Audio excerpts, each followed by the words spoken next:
Okay, good morning. Community health में जो अपना नेक्स्ट टॉपिक है वो है रिकॉर्ड एंड रिपोर्ट्स। ठीक है, काफ़ी इम्पोर्टेंट टॉपिक है कि जब हम किसी भी फील्ड में काम करते हैं, नॉट ओनली नर्सिंग, किसी भी टाइप का यदि जॉब करें तो उसके अंदर एक इम्पोर्टेंट एस्पेक्ट आता है कि जो भी आपने काम किया उसको रिकॉर्ड करना और उसकी रिपोर्टिंग करना बहुत ही ज़्यादा ज़रूरी है। ठीक है ना, तभी आपका काम ये माना जाता है कि आपने काम किया। ठीक है ना, और भी कई इसके ऑब्जेक्टिव्स हैं, एम्स हैं। इसके अलावा कैसे उसको सही तरीके से करना चाहिए, नहीं करें तो क्या हो सकता है, ये सारी बातें आज हम इस क्लास में देखेंगे, है ना। और एग्ज़ाम पॉइंट ऑफ व्यू से भी ये काफ़ी इंपॉर्टेंट टॉपिक है। हर बार एग्ज़ाम में कोई ना कोई सब टॉपिक रिकॉर्ड एंड रिपोर्ट का पूछ लिया जाता है। ठीक है, तो सबसे पहले हम देख लेते हैं कि रिकॉर्ड एंड रिपोर्ट होता क्या है। ठीक है ना, और क्वेश्चन भी सबसे पहले एग्जाम में कई बार यही आता है इसका कि डिफाइन रिकॉर्ड्स एंड रिपोर्ट्स, है ना। रिकॉर्ड एंड रिपोर्ट को डिफाइन कीजिए। तो इसमें रिकॉर्ड क्या है? Record is the account of something, किसी चीज़ का अकाउंट मतलब जिसको कहीं ना कहीं लिखा गया हो, है ना।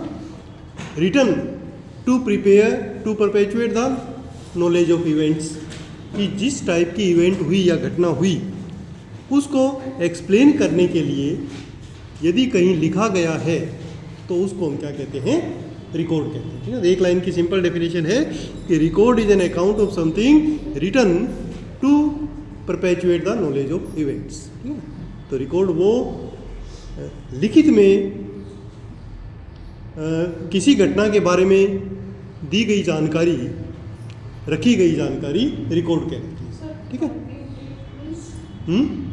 परपेचुएट मतलब स्प्रेड करना, बताना, इन्फॉर्म करना। अच्छा, इसी प्रकार रिपोर्ट क्या है?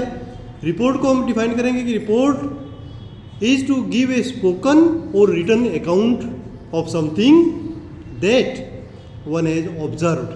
ठीक है, ज़्यादा डिफरेंस नहीं है दोनों में। इसमें भी रिटन या वोकल, बोल के भी बताई गई कोई इन्फॉर्मेशन है जो किसी को दी गई हो।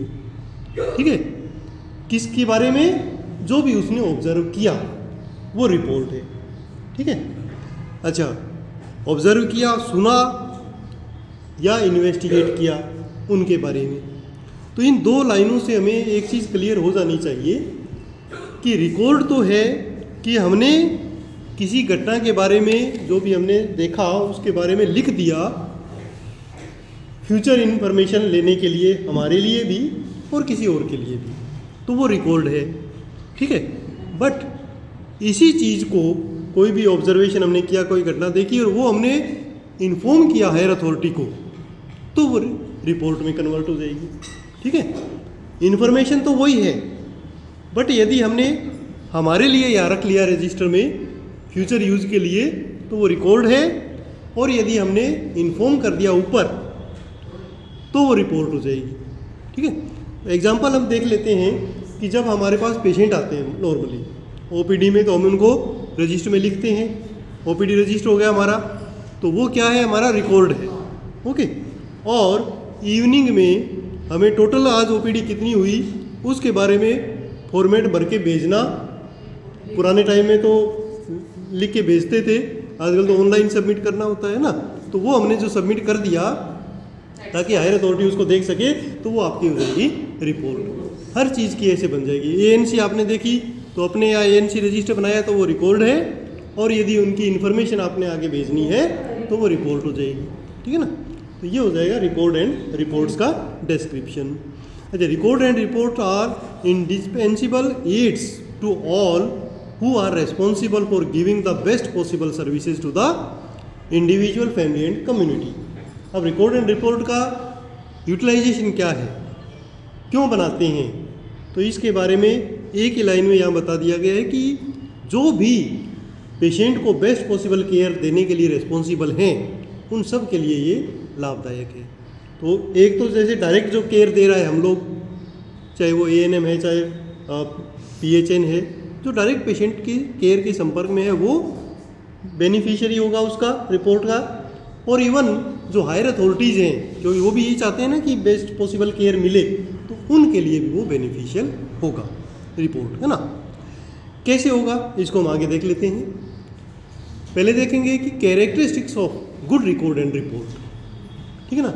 एक अच्छी रिपोर्ट या अच्छा रिकॉर्ड आपको रखना है तो उसके क्या लक्षण होंगे, किन बातों से आपको पता लगेगा कि रिकॉर्ड एंड रिपोर्ट अच्छी मेंटेन हो रही है या नहीं, ठीक है ना। तो ये क्वेश्चन जो है हमारा दो तरीकों से आ सकता है, ठीक है। पहला क्वेश्चन ऐसे आ सकता है कि right the characteristics of good record और रिपोर्ट, ठीक है ना। अच्छी रिकॉर्ड रिपोर्ट के कैरेक्टरिस्टिक लिखिए। और दूसरा ये क्वेश्चन आ सकता है कि right the principles of recording and reporting, ठीक है ना।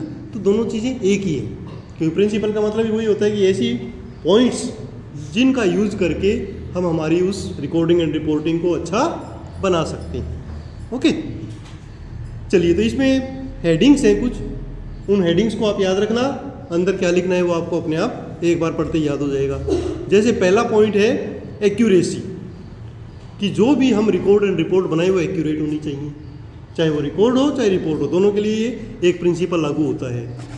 इसका मतलब क्या हुआ कि the information should be correct to prevent serious mistake, ठीक है ना। गलत सूचना नहीं देनी या गलत रिकॉर्डिंग नहीं करनी, जो फैक्ट है वही इसके अंदर लिखना है।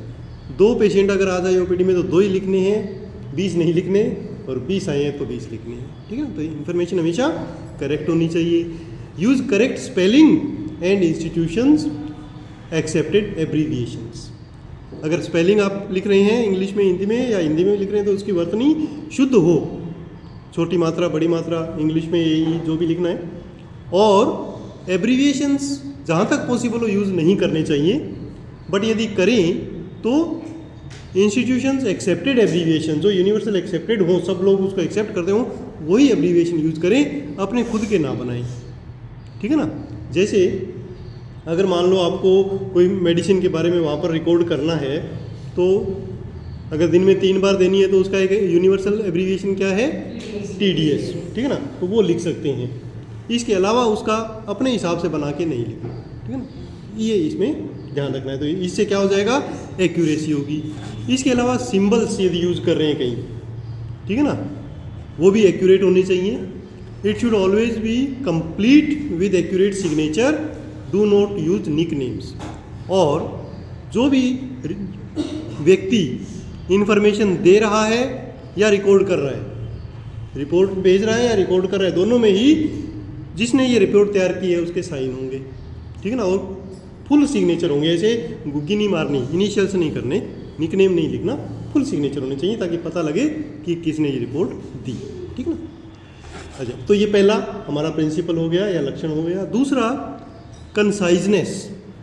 कंसाइजनेस का मतलब क्या है, कंसाइजनेस का मतलब होता है कि एक टाइप की समरी जैसी होनी चाहिए, ऐसा नहीं कि पूरा आपने 3-4 पेज का पोथा बना दिया, ठीक है ना, तो अननेसेसरी टाइम वेस्ट है आपका भी और हायर अथॉरिटीज़ का भी। तो कंसाइज हो, बेस्ट पॉसिबल समराइज करके लिखा गया हो, ठीक है। Use few words as possible, जितने कम वर्ड्स में आप उसको ख़त्म कर सकेंगे उतना पॉसिबल है, to give necessary information. But साथ में ये भी ध्यान रखना है कि जो पूरी इन्फॉर्मेशन है वो चली जाए, नेसेसरी इन्फॉर्मेशन चली जाए, बट कम से कम शब्दों में चली जाए। राम कहानी आगे पीछे की नहीं लिखनी है ना, टू द पॉइंट आपको रिपोर्ट और रिकॉर्ड बनाना है। नेक्स्ट इसमें आता है कंप्लीटनेस। ये इससे सेकंड पॉइंट से जुड़ा हुआ, ये कि आपने वर्ड्स तो कम यूज़ करने हैं, बट ये भी ध्यान रखना है कि इन्फॉर्मेशन कंप्लीट हो। कम वर्ड यूज़ करने के चक्कर में इनकम्प्लीट इन्फॉर्मेशन नहीं देनी। क्लियर? तो इवन एक कंसाइज रिकॉर्ड, जो कंसाइज किया गया है या समरी बनाया गया रिकॉर्ड है, वो भी कंप्लीट इन्फॉर्मेशन उसके अंदर होनी चाहिए, ठीक है ना। जो जो हमें करने हैं, जो जो इसमें डाटा डालने हैं, वो सारे होने चाहिए, किसी को भी आपको मिस नहीं करना है, इनकम्प्लीट नहीं। ओके, नेक्स्ट प्रिंसिपल आता है ऑन टाइम, ठीक है ना। जो भी आप रिकॉर्ड बनाएं या रिपोर्ट भेजें, ऑन टाइम होना चाहिए, ठीक है ना। हर रिकॉर्डिंग का, रिपोर्टिंग का करने का टाइम होता है। रिकॉर्ड तो नॉर्मली जब होता है तभी किया जाता है। जैसे आप ओपीडी में बैठे, ओपीडी रिकॉर्ड बनाना है तो आप सेम डे उसमें हाथ चढ़ाते जाएंगे। एएनसी जिस दिन क्लिनिक है, एएनसी का रिकॉर्ड बना रहे हैं उसका, अगर आपने सर्वे किया है तो सर्वे का उसी दिन। तो ऑन टाइम हो। ऐसे नहीं कि आपने एक डायरी में लिख लिया चलो कल इसको चढ़ा देंगे, ऐसा कभी नहीं करना, क्योंकि उसमें क्या होता है कई बार कुछ चीज़ें उस समय माइंड में होती है और बाद में 2 दिन बाद में लिखोगे तो भूल जाओगे। ठीक है, तो ऑन टाइम आपका रिकॉर्ड बनाना है और रिपोर्टिंग का भी जो टाइम है वो ऑन टाइम भेजनी है। जैसे मंथली है तो मंथली जैसे महीना ख़त्म हुआ 1-2 दिन में भेज दो, वीकली वीक ख़त्म हुआ नेक्स्ट डे भेज दो, है ना। डेली जो टाइम इवनिंग में दिया हुआ है वो भेज दो। इस प्रकार आपको रिकॉर्ड भेजना है ना, रिपोर्ट करनी है। नेक्स्ट है वेल ऑर्गेनाइज्ड। ठीक है, वेल ऑर्गेनाइज्ड मतलब उसका जो ऑर्गेनाइजेशन है वो प्रॉपर हो, प्रॉपर फॉर्मेटिंग हो, जो यूनिवर्सल दी हुई है कि इसी फॉर्मेट में भेजना है वही फॉर्मेट हो, और जो रिकॉर्ड के जो कॉलम्स हैं वो भी वही हो जो सब लोग यूज़ करते हैं। अपनी तरफ से कोई एडिशनल या कोई कॉलम कम नहीं करना। ठीक है ना। तो communicate all the information in a logical format as order. ठीक है ना, जो फॉर्मेट बनाया हुआ है उसी में ही दिया जाए तो वो क्या है, वेल ऑर्गेनाइज्ड हो जाएगा। हर एक को पता होगा कि इसके इस रजिस्टर में कौन सी इन्फॉर्मेशन होगी। ठीक है, ओके। नेक्स्ट है कॉन्फिडेंशियलिटी। जो भी आप रिपोर्ट तैयार करें या रिपोर्ट भेजें वो कॉन्फिडेंशियल होनी चाहिए। ऐसा नहीं कि कहीं भी रजिस्टर रखें, कोई भी आता जाता देख रहा है उसको। ठीक है ना, ऐसा नहीं है। जो ऑथोराइज्ड पर्सन है वो उसी की एक्सेस उस रिकॉर्ड तक होनी चाहिए। ठीक है ना, तो इसलिए वो कॉन्फिडेंशियली हो, कॉन्फिडेंशियलिटी उसमें रहे, और जो रिकॉर्ड हमारे पास हैं वो हमेशा अंडर लॉक एंड की रहनी चाहिए। ठीक है ना, ये सावधानी रखनी है कॉन्फिडेंशियलिटी की। उसके बाद आता है ऑब्जेक्टिविटी, कि जो भी आप रिकॉर्ड बनाते हैं या रिपोर्ट भेजते हैं वो ऑब्जेक्टिव होनी चाहिए। ऑब्जेक्टिव का क्या मतलब होता है, 2 चीज़ें होती हैं इन्फॉर्मेशन की, सब्जेक्टिव एंड ऑब्जेक्टिव, है ना। सब्जेक्टिव मतलब जो हम हैं, हम क्या सोचते हैं, वो सब्जेक्टिव होती है। तो अब हमारी सोच उसमें मिल जाती है, हम क्या सोचते हैं उसके बारे में, ऐसा नहीं होना चाहिए। ऑब्जेक्टिव मतलब जो जैसा आपने देखा वैसा का वैसा लिख दिया, चाहे वो आपके फ़ायदे का है चाहे आपको नुकसान दे रहा है। ठीक है ना, आपकी सोच उसमें नहीं मिलानी, फैक्ट्स लिखने हैं, उस इंफॉर्मेशन को हम क्या कहेंगे, ऑब्जेक्टिव इंफॉर्मेशन। ठीक है ना, तो वो सही इंफॉर्मेशन होगी। Presentation of the fact note personal feeling, personal feeling नहीं बतानी है, फैक्ट डालने हैं टू गिव ट्रू पिक्चर। ठीक है ना, तो इसमें कोई भी भेदभाव कुछ नहीं होता है। ठीक है ना, जैसे हम रिपोर्ट भेजें आपकी अटेंडेंस की, है ना, और कोई अच्छा स्टूडेंट है, बढ़िया काम कर रहा है, पर वो उस दिन एब्सेंट हो गया तो उसकी फर्जी प्रेजेंट लगा के रिपोर्ट नहीं भेजनी। ठीक है ना, एब्सेंट है तो एब्सेंट है। ठीक है ना, वो लाइकिंग डिसलाइकिंग अलग है और जो फैक्ट है वो अलग है। ठीक है ना, इसी प्रकार कोई ऐसा स्टूडेंट जिसको टीचर लाइक नहीं करता और वो बेचारा डेली आ रहा है और उसकी फर्जी एब्सेंट लग रही है, ठीक है, और रिपोर्ट में जा रहा है कि वो तो इनडिसिप्लिन्ड है, ऐसा नहीं होना चाहिए, है ना। कुछ भी हो, ऑब्जेक्टिव इन्फॉर्मेशन हो, जो आपने देखा जो फैक्ट है वो भेज दिया, बाकी चीज़ें अलग है ना। उसके बाद आते हैं हम objectives and importance of record and report. जैसे हमने शुरू में बात की थी कि रिकॉर्ड एंड रिपोर्ट बहुत ही महत्वपूर्ण है सबके लिए, चाहे वो बेनिफिशियरी है, चाहे वो रिकॉर्ड मेंटेन करने वाला है, चाहे हायर अथॉरिटीज़ हैं, सबके लिए रिकॉर्ड एंड रिपोर्ट जरूरी है। क्या क्या फ़ायदे हैं? Number 1 communication. ठीक है ना, कम्युनिकेशन होता है, कम्युनिकेशन मतलब आदान प्रदान सूचना का। ठीक है, record and report are a way to communicate about events and facts to others and higher authority. ठीक है, अगर रिकॉर्ड अच्छे हम मेंटेन कर रहे हैं तो जैसे हमारे बाद कोई आएगा उस रजिस्टर को देखेगा तो उसको सारी सूचना सही मिल जाएगी। इसी प्रकार यदि हम हायर अथॉरिटी को इन्फॉर्मेशन दे रहे हैं तो उनको भी प्रॉपर इन्फॉर्मेशन मिले। तो एक तरीका है कम्युनिकेट करने का, रिकॉर्ड एंड रिपोर्ट, है ना। दूसरा फायदा इसका क्या है?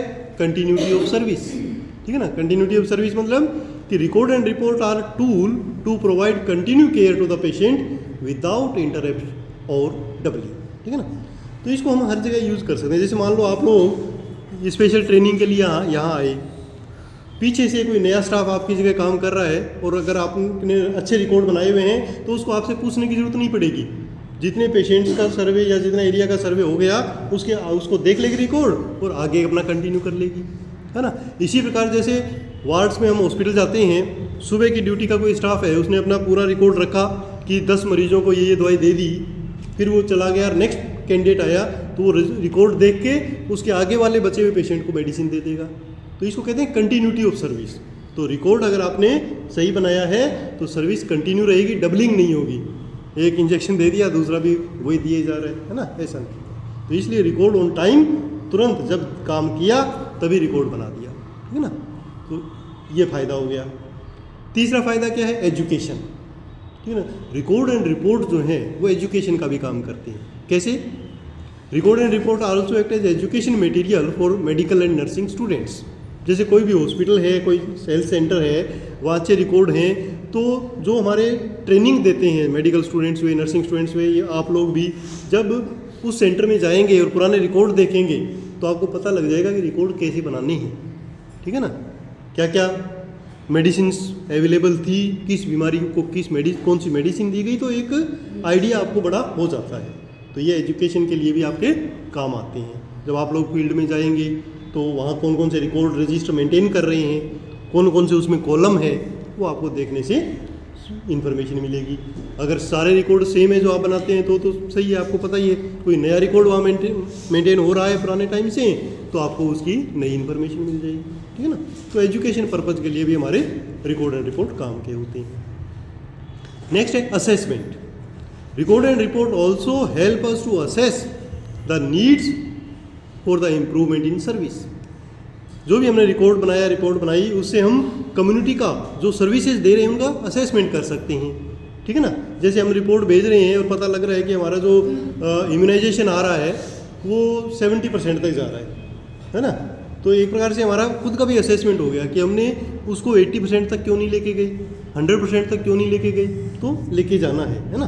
तो ये एक प्रकार का खुद का भी असेसमेंट है, और हायर अथॉरिटी आपका असेसमेंट इस रिपोर्ट के हिसाब से कर लेगी, ठीक है ना। तो सर्विसेज कैसी दी जा रही हैं उसके असेसमेंट का भी तरीका रिकॉर्ड एंड रिपोर्ट है, ठीक है। जैसे मान लो आपका कोई हायर अथॉरिटी आपको चेक करने आ रही है, तो ज़रूरी नहीं है कि वो आपके साथ साथ जाके देखे कि आप कैसे काम कर रहे हो। वो आपके रिकॉर्ड बनाए हुए देख के भी आपको असेस कर सकती है कि आप कैसे काम कर रहे हो, है ना। फटे पुराने, टूटे फूटे, अधूरी इन्फॉर्मेशन वाला रिकॉर्ड है तो इसका मतलब ये कैंडिडेट मन लगा के काम कर ही नहीं रहा है। और अच्छे साफ़ सुथरे रिकॉर्ड बनाए हुए हैं, बढ़िया कवर चढ़ाए हुए हैं, नाम लिखा हुआ है, हेडिंग लिखी हुई है अच्छी, तो इसका मतलब ये कैंडिडेट बढ़िया काम कर रहा है, ठीक है। नेक्स्ट आता है इवेल्युएशन। इवेल्युएशन भी एक यही चीज़ है। इवेल्युएशन क्या होता है कि चेक करना, बताना कि कौन कितने पानी में है। तो ये स्टाफ का भी इवेल्युएशन होता है और सर्विसेज का भी इवेल्युएशन होता है, ठीक है ना। तो इसके लिए भी रिकॉर्ड एंड रिपोर्ट देखे जाते हैं। आपके सारे रिकॉर्ड कई बार अथॉरिटी देख कर वहीं से आपके ACR में वो भर सकते हैं कि आपने कितना काम किया, आपसे पूछने की ज़रूरत नहीं है ना। तो इवेल्युएशन का काम भी करते हैं। उसके बाद आता है रिसर्च। रिसर्च के काम भी आते हैं। जो पुराने रिकॉर्ड हैं, अगर मान लो कोई PhD करना चाहे इनके ऊपर कि इस एरिया में कम्युनिटी सर्विसेज कैसे दी जा रही हैं, या कोई हॉस्पिटल के जो रिकॉर्ड दे के वहाँ हॉस्पिटल में कोई पर्टिकुलर बीमारी का रिसर्च करना चाहे तो पुराने रिकॉर्ड जरूर देखेगा, है ना। तो रिकॉर्ड जो है वो रिसर्च के काम भी आते हैं, है ना। Record and report also help in research in the medical field and surveillance, ठीक है। और क्या फ़ायदा है, ऑडिटिंग। अब आपको पता ही है जब भी ऑडिटर आती हैं तो क्या करती हैं, रिकॉर्ड देखती हैं, क्या है ना, रजिस्टर वगैरह। तो वो रिकॉर्डों से ऑडिट करने में भी आसानी हो जाती है। अगर सारा हमारा प्रॉपर रिकॉर्ड बनाया हुआ है, जो सामान आया गया कहाँ गया, तो हमें भी ऑडिट करवाने में दिक्कत नहीं होगी और जो ऑडिटर्स हैं उनको भी दिक्कत नहीं होगी। और अगर नहीं बनाया हुआ तो हम डरते रहेंगे, है ना, कि यार ऑडिट ना आ जाए, है ना। एक ही दिन में बना के सही है, तो वो करने की जरूरत नहीं पड़ेगी यदि हमारी रिकॉर्डिंग सही है। अच्छा, लीगल डॉक्यूमेंटेशन। अब यहाँ ये बात इंपॉर्टेंट आ जाती है कि जो भी हमारे रिकॉर्ड हैं वो लीगल डॉक्यूमेंट है। अगर कोर्ट में कोई केस है तो हमारे रजिस्टर जाएंगे और उसी के आधार पे वो फैसला होगा कि क्या काम किया गया था, कैसे किया गया था। तो हमेशा जितनी किसी भी इंस्टीट्यूट के रिकॉर्ड हैं वो सारे लीगल डॉक्यूमेंट कहलाते हैं। इसीलिए कहते हैं कि हर एक को वो दिखाने नहीं चाहिए विदाउट अथॉरिटी, है ना। नेक्स्ट है इंडिविजुअल केस स्टडी। अब केस स्टडीज़ करने के लिए भी हमें रिकॉर्ड काम आते हैं। केस स्टडीज़ क्या होती हैं, अभी आप हॉस्पिटल जाएंगे तो आपको जैसे एक पेशेंट दे दिया किसी एक पर्टिकुलर डिजीज़ का, तो उसकी पूरी केस स्टडी आपको करनी होती है कि कैसे ये आया था मरीज़, क्या सिम्टम थे, कौन सी मेडिसिन से ये ठीक हुआ, तो उसको हम केस स्टडीज़ बोलते हैं। तो केस स्टडीज़ के लिए पुराने रिकॉर्ड भी देखने पड़ते हैं, है ना। तो रिकॉर्ड और रिपोर्ट्स हमारे केस स्टडी में भी काम आते हैं। इसके अलावा हेल्थ स्टैटिस्टिक्स, ठीक है। हेल्थ स्टैटिस्टिक्स क्या है, जो भी हमारे डेटा हेल्थ रिलेटेड हैं वो हेल्थ स्टैटिस्टिक्स कहलाते हैं। जैसे टोटल पॉपुलेशन किसी एरिया की, उसका रेट, बर्थ रेट, उसका डेथ रेट, उसकी इन्फेंट मोर्टेलिटी रेट, तो ये सारे डेटा क्या कहलाते हैं? Health statistics. तो हेल्थ स्टेटिस्टिक्स बनेंगे कहाँ से? आपके रिकॉर्ड एंड रिपोर्ट से, है ना, कि ओपीडी में कितने पेशेंट आ रहे हैं, उसमें जो टोटल बीमारियों, कौन सी बीमारी के कितने केसेज आ रहे हैं, तो ये सारे डेटा आपको रिकॉर्ड से मिल जाएंगे ज़्यादातर, है ना। तो हेल्थ स्टेटिस्टिक्स बनाने के लिए भी आपको रिकॉर्ड एंड रिपोर्ट लाना क्या करना पड़ता है। अच्छा, एक कई बार छोटा सा एक क्वेश्चन आ जाता है लास्ट में कि how you will prepare good record and report, कैसे आप बनाएंगे, क्या क्या ध्यान रखेंगे रिपोर्ट बनाते समय? तो उसको हम कहते हैं कि maintenance of record and report, या एक क्वेश्चन इसको घुमा के ऐसे भी पूछ सकते हैं कि technique of recording and reporting, या steps of recording and reporting, क्या तरीके हैं कि कैसे आप रिकॉर्ड एंड रिपोर्ट बनाते हैं एक्चुअल। तो इसके लिए सिंपल सी बात है कि जब आप रिकॉर्ड बनाएं तो अप टू डेट होने चाहिए। Record and report should be written clearly, साफ सुथरे लिखे हुए और अप टू डेट। जिस डेट को आपने छोड़ा इंस्टीट्यूशन अपना, उस दिन तक का रिकॉर्ड कंप्लीट होना चाहिए, है ना। या जैसे आप ड्यूटी से जा रहे हैं 2 बजे, तो 2 बजे तक का रिकॉर्ड कंप्लीट होना चाहिए, है ना। तो record should be nicely written, साफ सुथरी हैंड राइटिंग में और कंप्लीट हो।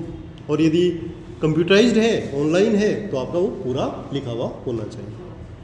दूसरा पॉइंट इसमें आता है कि record should B preserved and prevented from physical damage like rates, insects and fire. साफ सुथरे रखने चाहिए। ऐसे आप बहाने नहीं लगा सकते कि चूहे खा गए, तो क्योंकि ये जिम्मेदारी आपकी है कि आप उनको ऐसी जगह रखें जो फायर प्रूफ हो, रेट प्रूफ हो, इंसेक्ट प्रूफ हो, दीमक नहीं खाए, ठीक है ना। तो आपको हमेशा अपने रिकॉर्ड संभाल के रखनी है, ठीक है ना। आपके लिए बहुत ही इंपॉर्टेंट चीज़ है ना। आपने काम क्या किया क्या नहीं वो दिखाएगा, है ना। नेक्स्ट है रिकॉर्ड हैव लीगल वैल्यू। तो ये हमने पहले देख लिया था। तो लीगल वैल्यू है तो इनको कॉन्फिडेंशियल रखना होता है ना। तो ये पॉइंट हो गया कि हमें रिकॉर्ड हमेशा कॉन्फिडेंशियल रखना है and shown to authorised person only. जो भी आपके डिपार्टमेंट के द्वारा अथोराइज किया गया पर्सन है उसी को ही दिखाना है, हर एक किसी को नहीं दिखाना। नेक्स्ट है record should be kept in files, folders like family folder and cabinets. जो भी आप रिकॉर्ड बनाएं उसका एक फाइलिंग सिस्टम होता है कि एक सिंगल पेपर है रिपोर्ट का तो आपको फाइल में लगाना है। फाइल्स अगर आपकी ज़्यादा हो गई है तो उसको एक फोल्डर में रखना है। फोल्डर्स जो हैं वो एक कैबिनेट में रखने हैं, अलमारी में रखने हैं, और अलमारी के ऊपर उन फोल्डर्स का नाम होना चाहिए कि कौन कौन से फोल्डर इस अलमारी में रखे गए हैं, ठीक है ना। इस हिसाब से आपको संभाल के रखनी है। Clear labelling should be made on almirah, folders and file. सबके ऊपर लेबलिंग हो। एलमीरा है, एलमीरा पे भी लेबलिंग की इसमें कौन से फोल्डर हैं। एक फोल्डर है उसके ऊपर भी लेबलिंग की इसमें कौन कौन सी फाइलें हैं, और एक फाइल के ऊपर भी लेबल कि इसमें किस टाइप के डॉक्यूमेंट हमारे हैं। एएनसी रिकॉर्ड है, पीएनसी रिकॉर्ड है, क्या है ना। तो लेबल जरूर हो ना। Record should be kept in alphabetical order. जब भी हम फाइलों में उनको लगाएं या अलमारियों में लगाएं तो अल्फाबेटिकल ऑर्डर होने चाहिए। जैसे एएनसी रिकॉर्ड है तो ऊपर ही ऊपर हो, पीएनसी है तो पी पे जाएगा वहाँ पर होगा, है ना। एलिजिबल कपल रजिस्टर है तो ई जहाँ आएगा वहाँ होगा, है ना। तो इस प्रकार हमें अल्फाबेटिकल ऑर्डर से वो निकालने हैं ताकि जब भी कोई देखे तो सारी अलमारी ढूंढनी ना पड़े, हमें पता हो कि कहाँ रखा है ना। All record should B readily available. जो भी रिकॉर्ड है वो तुरंत अवेलेबल होना चाहिए, आपको पता होना चाहिए कहाँ रखा हुआ है, ढूंढने में टाइम ना लगे। A perfect filing system should be developed for record. और एक फाइलिंग सिस्टम आपको डेवलप करनी है। ये आप अपने सेंटर के हिसाब से अलग अलग कर सकते हैं। तो फाइलिंग सिस्टम क्या होता है, वही जो मैंने आपको बताया कि किस टाइप के पेपर कौन सी फाइल में जाएंगे उसका लेबलिंग होना चाहिए, किस टाइप की जो फाइलें हैं वो कौन से फोल्डर में जाएंगी और कौन सा फोल्डर कौन सी कैबिनेट या अलमारी में जाएंगे, ठीक है ना। तो इसको एक फाइलिंग सिस्टम बोलते हैं। तो ये भी आपको अपने सेंटर के हिसाब से तैयार करनी है ताकि सबको पता है रहे, आपके सारे स्टाफ को, कि अगर आपकी एब्सेंस में भी कोई वो रिकॉर्ड ढूंढना है तो उनको मिल जाए, ठीक है। अब आता है record and report maintain at sub centre.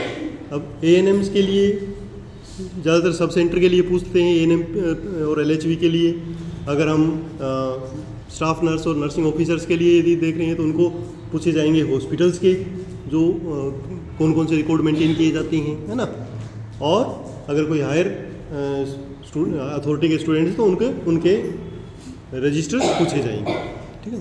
तो अपने लेवल पे जो नॉर्मली क्वेश्चन आता है वो यही आता है कि analyst the record and report maintain at sub centre. तो वो हमें पता होना चाहिए सब सेंटर पे कौन से होते हैं। PHC में पूछ ले तो PHC वाले हमें पता होने चाहिए, हॉस्पिटल वाले पूछ ले तो हॉस्पिटल में क्या है, बट नॉर्मली अपने लेवल पे हॉस्पिटल वाले के रिकॉर्ड नहीं पूछते हैं, है ना।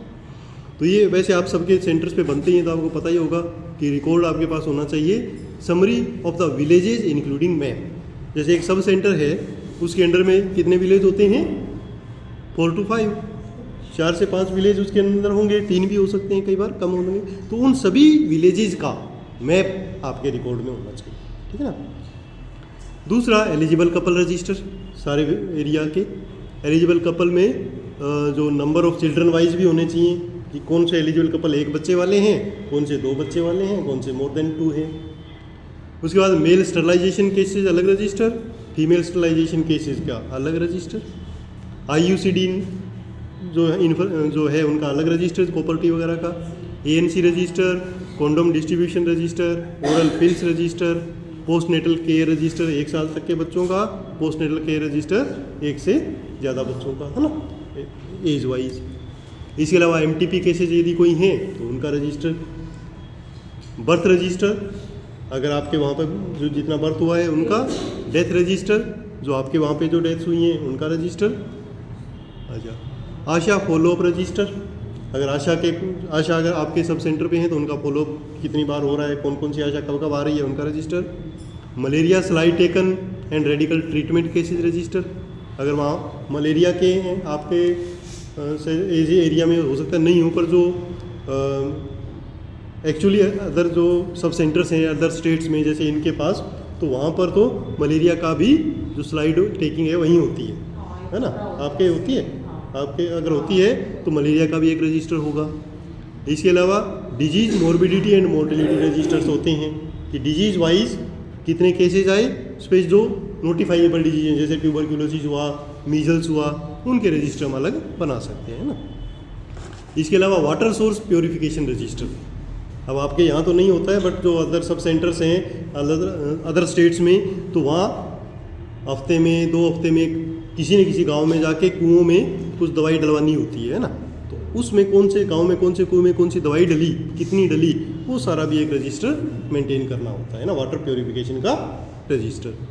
IEC activity register, IEC activity क्या होती है कि आपने कहीं पोस्टर्स वगैरह दिखाए, हेल्थ टॉक्स दी, है ना, ठीक है, कहीं डिस्ट्रीब्यूशन किए पर्चे, तो वो IEC एक्टिविटी आपकी है ना, वो अगर करनी है कहीं की गई है तो उसका भी एक रजिस्टर होगा।